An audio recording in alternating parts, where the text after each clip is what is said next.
Well, that ain't good.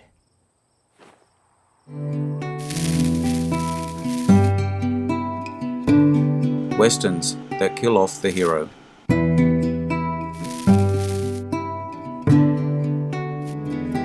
Westerns that do away with the hero, leverage the connection made between viewers and the hero, made of the tropes used by revisionist westerns. Killing off the hero in the end became a western movie tradition. Whatever the movie's main message may be, the demise of its hero highlights the dangers of the Wild West frontier. It becomes more common for westerns to go against the conventional idea of a triumphant protagonist, choosing a darker conclusion that frames the sacrifices inherent in the genre, offering a poignant and introspective view on morality, justice, and the fragility of the hero in the Old West. Westerns that killed the protagonist in the end remind viewers that heroism has a price. While heartbreaking, this offers a realistic view of life in the Old West. In this video, I focus on the death scene, assuming you know the preceding story. If not, you should re-watch the Western. If you enjoy this video, hit the notification button to get my new videos. If you want to check out my many other videos, head over to my channel. The link is in the description. Please take a moment to like and subscribe to the channel as well. I appreciate it. Let's get into it in no particular order. Butch Cassidy and the Sundance Kid, 1969. Cassidy and Sundance steal a payroll and a burro used to carry it. Arriving in a small town, a boy recognizes the burro and alerts the police, leading to a gunfight. Wounded, the two take cover inside a building. Butch suggests their next destination should be Australia. The local police have called on the Bolivian army. The pair charge out of the building, guns blazing, into a hail of bullets from the troops who have occupied all the surrounding vantage points. The film ends with the sound of gunfire on a freeze-frame shot of the two bandits.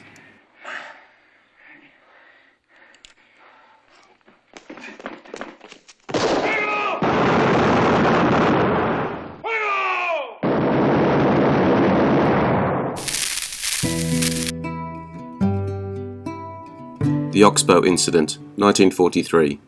After the lynching, the posse returned to town.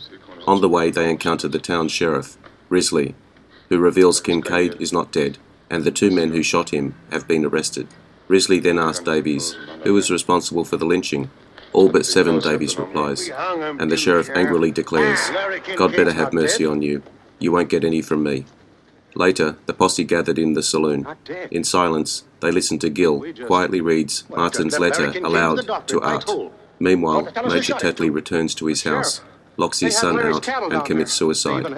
In the end, Gill and Art head out of town to deliver the letter and $500 raised by those in the posse for Martin's wife. I'm depending on you to tell me who did. All but 7. God better have mercy on you. You won't get any from me. All right, let's go. What is anybody's conscience except a little piece of the conscience of all men that ever lived? I guess that's all I got to say, except kiss the babies for me and God bless you. Your husband, Donald.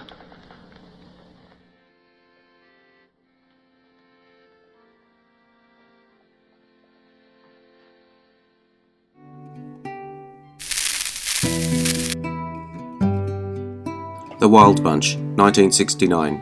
Thornton arrives and finds Pike dead.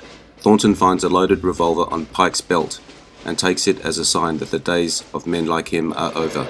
Feeling outdated and tired, Thornton allows the remaining posse members to greedily strip Pike and his men of their possessions before taking them to Texas for the bounty, while he stays behind. After some time, Sykes arrives with the Elder from Angel's Village and a band of rebels, indicating that they caught up with the bounty hunters, avenged the gang's deaths, and buried them properly. Sykes invites Thornton to join the coming revolution against the Mexican government. Thornton smiles and rides off with them.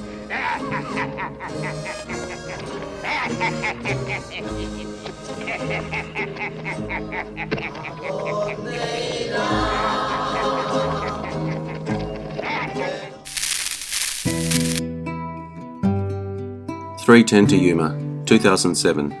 Wade helps Evans evade his gang and finally boards the train, congratulating Evans on his efforts.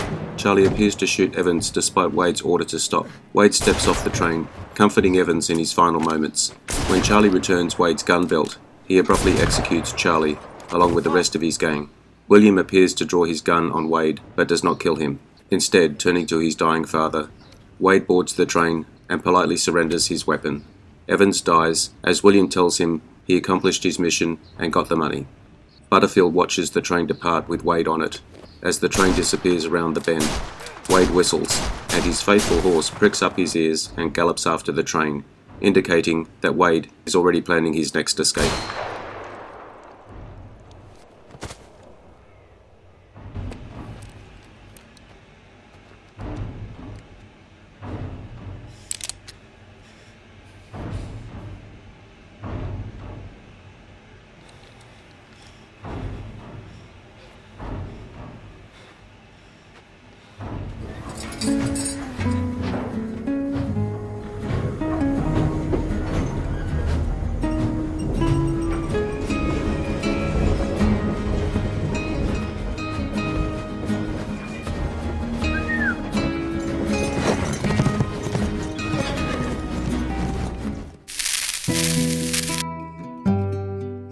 Macab and Mrs Miller, 1971. Macab returns to town and tries to hide in the chapel, but the pastor grabs his shotgun and chases him out, before being fatally shot by Butler. A broken lantern starts a fire, and the townspeople rush to help extinguish it. Macab manages to kill Bree and the kid in ambushes, but the kid manages to wound him before dying. The townsfolk gather to fight the chapel fire. Macab is mortally wounded by Butler. When Butler attempts to verify the kill, Macab pulls a derringer and kills him.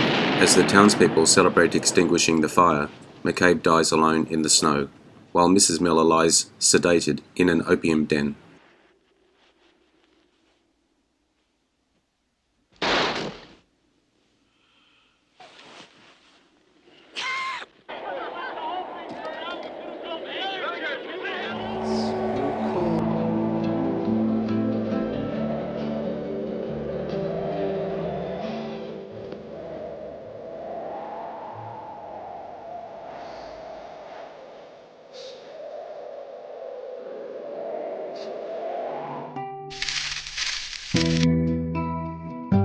No Country for Old Men, 2007. Moss retrieves the case from the Rio Grande and arranges to meet Carla Jean at a motel in El Paso, where he plans to give her the money and hide her from danger. Carla Jean is approached by Sheriff Bell, who promises to protect Moss. Carla Jean's mother unknowingly reveals Moss's location to a group of Mexicans tailing them. Bell reaches the motel rendezvous at El Paso, only to hear gunshots and spot a pickup truck speeding from the motel. Bell finds Moss dead in his motel room.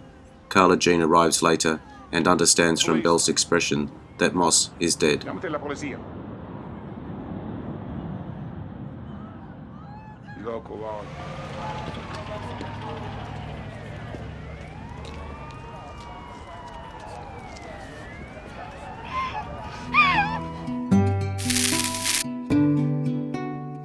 The Shootist, 1976. At the saloon, Brooks finds the three men waiting for him at different tables. He orders the saloon's finest whiskey, toasting his birthday and his three guests. Cobb opens fire first, causing Brooks to dive over the bar. Brooks throws a bottle of whiskey to distract Cobb and guns him down. Sweeney wounds Brooks in the arm. Using the table as a shield, Brooks shoots through the table, killing Sweeney. Pulford then shoots one of Brooks's guns out of his hand. Pulford then tries to sneak up on Brooks, who lays on the floor. Seeing his reflection in a whiskey glass, Brooks shoots Pulford in the head. Gillum enters the bar. His shouted warning is too late. The bartender fires his shotgun into Brooks's back, mortally wounding him. Gillum rushes over, takes up Brooks's gun, and kills the bartender. When Gillum realizes what he has done, he throws the gun away. Brooks smiles and nods in approval before dying.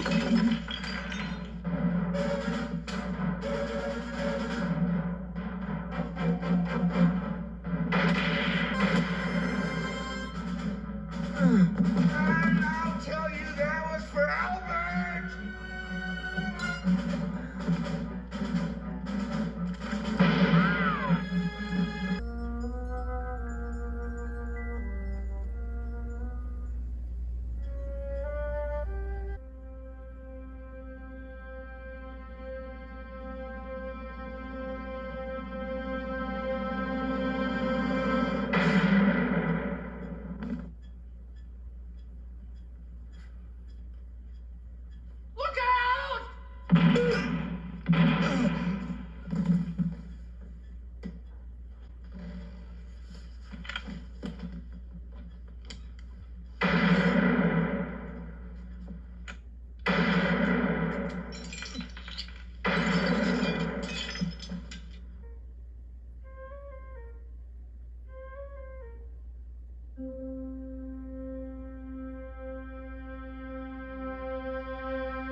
The Hateful Eight, 2015. It's fair to say there is no hero in this one. After small talk, Warren, Samuel L. Jackson, puts one of his guns next to Smithers, Bruce Dern's, and claims that he raped and murdered Smithers' son, who had tried to claim the bounty. When Smithers reaches for the gun, Warren kills him. During the confrontation, the coffee is poisoned, which Daisy, Jennifer Jason Leigh, silently witnesses. Ruth, Kurt Russell, and O.B., James Parks, drink the coffee. O.B. dies, and Daisy kills the dying Ruth with his own gun.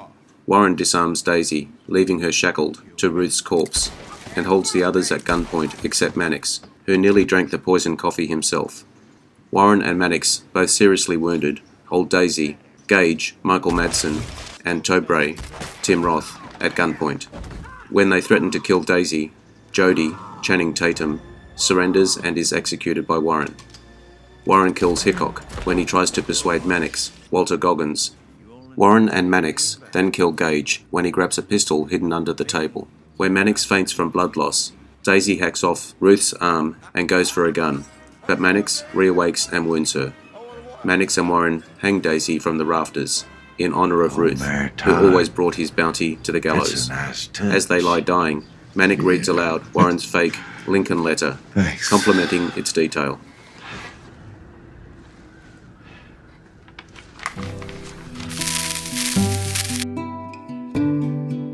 Django Unchained, 2012. Having told Broomhilda of their plan, Schultz offers to buy her as his escort while negotiating the initial Mandingo deal during dinner. Candy's staunchly loyal and suspicious head house slave, Stephen, realizes that Broomhilda knows Django, deduces their plan, and alerts Candy. Enraged, Candy alters the deal at gunpoint to sell Broomhilda for $12,000 instead of the fighter. Schultz reluctantly agrees. During the sale's finalization, Candy threatens to kill Broomhilda if Schultz does not shake his hand to seal the deal. Having had enough of Candy's arrogance, Schultz impulsively shoots and kills Candy. Butch Pooch, Candy's bodyguard, kills Schultz, and Django kills Pooch. Candy's lawyer, Leonide Mogai, and several of Candy's henchmen in a prolonged gunfight, but is forced to surrender when Broomhilda is taken hostage. I'm sorry. I couldn't resist.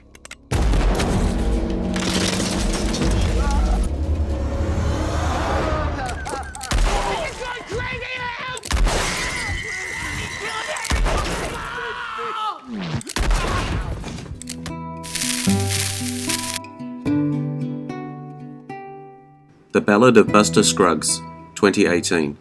A young singing cowboy clad in black rides into town and politely challenges Buster.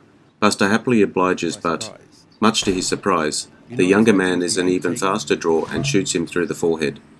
Buster examines the wound in disbelief before collapsing, admitting, voiceover, that he should have foreseen that. Well, You can't be the top dog that ain't forever. good.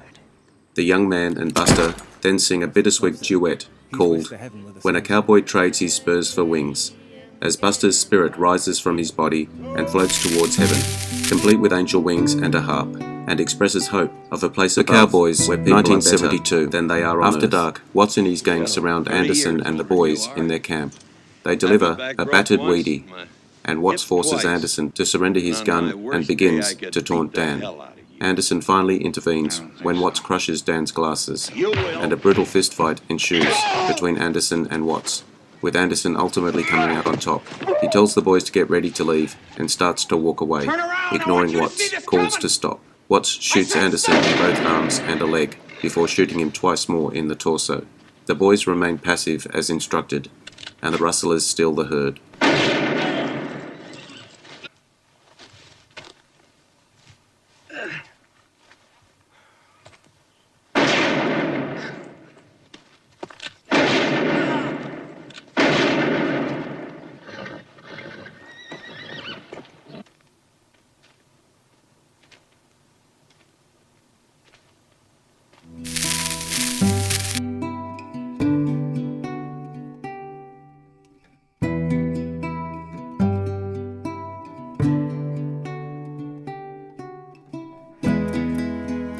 I hope you enjoyed the video. Let me know what you think in the comments.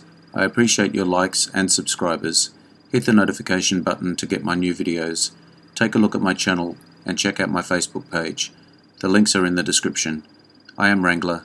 Bye for now. See you again soon.